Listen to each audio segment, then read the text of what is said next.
Hi up guys, in this video I'm gonna show you how to turn off end-to-end encrypted backup on WhatsApp. Firstly, go to your three dots on your right upper side, then click on settings side, and right after that, here as you can see you have many options, but you need to choose the second one for chat selection. Click on it and then scroll down and get up for chat backup.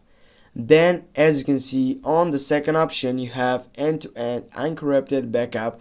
Click on that second selection, and what you need to do, just simply go and tap on the last session with a red secular color. Go for turn off. Here you'll need to enter the password.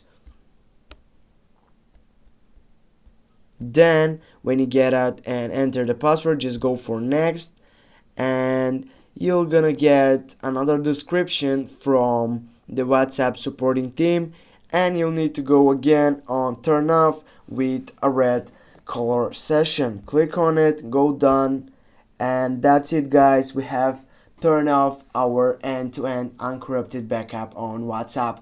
Thanks for watching. Don't forget to hit that like and share the video. See you soon.